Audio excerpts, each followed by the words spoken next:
Hello friends, आज हम इस वीडियो के अंदर बात करने वाले हैं टाइफाइड फीवर के बारे में। ये टाइफाइड फीवर कैसे फैलता है, इसके क्या लक्षण होते हैं और कौन सी मेडिसिन देना चाहिए और कौन सी इंजेक्शन देना चाहिए, यह सारी चीज़ें हम इस वीडियो के अंदर बात करने वाले हैं। टाइफाइड फीवर कैसे होता है बात कर लेते हैं। Typhoid is an infection bacterial disease caused by salmonella typhi के कारण होता है। टाइफाइड एक संक्रमण जीवाणु रोग होता है जो साल्मोनेला टाइफी के कारण फैलता है, ये कारण होता है। टाइफाइड फीवर है हमें कैसे पता चलेगा। टाइफाइड फीवर के लिए हमें एक टेस्ट करना पड़ता है, वो टेस्ट है विडाल के नाम से आता है। यह विडाल टेस्ट करने के बाद में आपको पता चल जाएगा कि हमें टाइफाइड फीवर है या नहीं है। टाइफाइड फीवर होता कैसे है बात कर लेते हैं। यह एक बीमारी है जो पाचन तंत्र के ब्लड स्ट्रीम में बैक्टीरिया के इन्फेक्शन के कारण होता है। यह आपके शरीर में मुंह के जरिए प्रवेश करता है। यदि टाइफाइड बुखार इन्फेक्शन व्यक्ति के मल या पेशाब से दूषित भोजन या पानी के सेवन करने से फैलता है। अब बात करेंगे हम टाइफाइड फीवर के सिम्टम्स और लक्षण के बारे में हम बात कर लेते हैं। इसमें टाइफाइड फीवर में क्या होता है कि हाई फीवर आ सकता है, यानी तेज बुखार हो सकता है, और इसमें हेडेक बन सकता है, सर में दर्द हो सकता है, फीलिंग कोल्ड ठंड लगना हो सकता है, कॉन्स्टिपेशन यानी कब्जा हो सकता है, कब्जे की प्रॉब्लम हो सकती है, यानी आपको मोशन करते समय डिफिकल्ट हो सकता है, यह कुछ प्रॉब्लम हो सकती है। पेन इन द मसल्स यानी मांसपेशियों में दर्द होना हो सकता है। वोमिटिंग एंड डायरिया यानी उल्टी हो सकता है या दस्त होना हो सकता है। न्यू से मतलब होता है कि जी मचलना हो सकता है। एब्डोमेन पेन यानी पेट में दर्द होना हो सकता है। लूज ऑफ द हेपेटाइटिस मतलब भूख नहीं लगना हो सकता है, और आपको बार बार बेचैनी जैसा लग सकता है। यह कुछ टाइफाइड फीवर के कुछ सिम्टम्स है। टाइफाइड फीवर में हमें क्या खाना चाहिए, जैसे कि हरी सब्जी खा सकते हैं हम लोग, जिसमें उसमें आती है पालक, पत्ता गोभी, फूल गोभी, गाजर। और जैसे फल में हमें खाना चाहिए केला, चीकू, पपीता, संतरा, सेब, और दाल और खिचड़ी खा सकते हैं। और कुछ नहीं खाना चाहिए, जैसे कि तली हुई चीज़ जैसे पकोड़े और चाइनीज़ वगैरह नहीं खाना चाहिए। टाइफाइड फीवर के ट्रीटमेंट के बारे में हम बात कर लेते हैं। Increase the temperature of body 1990 Fahrenheit से लेकर 103 फ़ारेनहाइट तक हो सकता है। बुखार की एक ऐसी अवस्था होती है जिसमें शरीर का तापमान अत्यधिक बढ़ जाता है। टाइफाइड फीवर में होता है कि बहुत बार कि फीवर आता ही रहता है, तब उसके लिए हम जायगा टेबलेट का इस्तेमाल कर सकते हैं।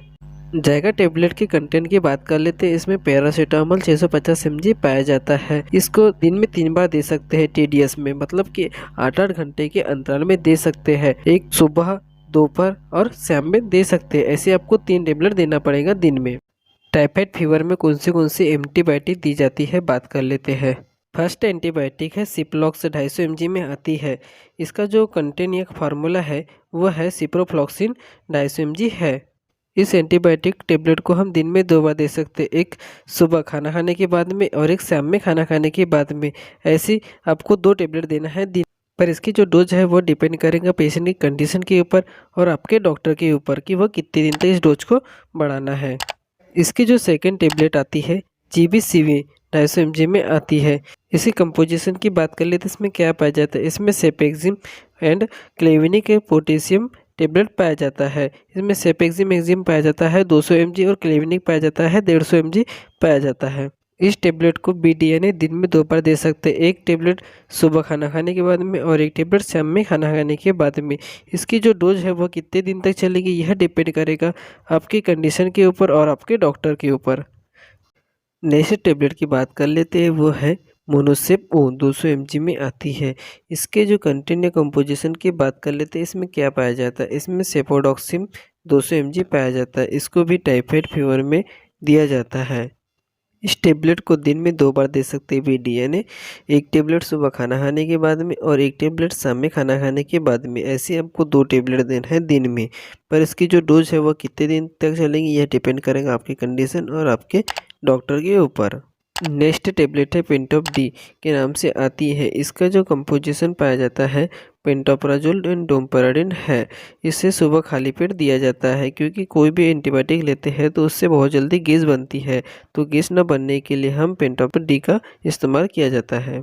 और टाइफाइड फीवर में एक एंटीबायोटिक एजिथ्रोमाइसिन टेबलेट भी चला सकते हैं। टाइफाइड फीवर में कुछ एंटीबायोटिक इंजेक्शन चलाया जाता है, जैसे कि मोनोसेप 2 ग्राम का चलाया जाता है। इसको IV और IM यूज़ किया जाता है। आईवी कर रहे हो तो आपको NS 100 ml में देना चाहिए। इसको दिन में 2 बार दे सकते हैं BD, यानी 12-12 घंटे के अंतराल में। पर इसकी जो डोज़ है वो कितने दिन तक चलेगी यह डिपेंड करेगा आपकी कंडीशन और आपके डॉक्टर के ऊपर। नेक्स्ट इंजेक्शन है अमीकासिन, ये 500 mg में आती है। इसको आईवी और IM लगाया जाता है, पर आईवी लगा रहे हो तो आपको NS 100 ml में लगाना है। इससे 12-12 घंटे के अंतराल में लगाया जाता है, पर इसकी जो डोज है वह कितने दिन तक चलेगी यह डिपेंड करेगा आपकी कंडीशन और आपके डॉक्टर के ऊपर। टेबलेट और इंजेक्शन के कुछ साइड इफ़ेक्ट भी होते हैं, जैसे कि आपको जी मचलना हो सकता है, डायरिया हो सकता है, लूज मोशन हो सकता है, कॉन्स्टिपेशन की प्रॉब्लम हो सकती है, वोमिटिंग आ सकती है। ये कुछ साइड इफ़ेक्ट है। ऐसे कुछ साइड इफ़ेक्ट दिख रहे हो तो तुरंत अपने डॉक्टर से मिले और इन चीज़ों के बारे में बताएं। फ्रेंड्स, मेरी वीडियो आपको पसंद आई हो तो चैनल को लाइक करें, शेयर करें और सब्सक्राइब करें। Thank you.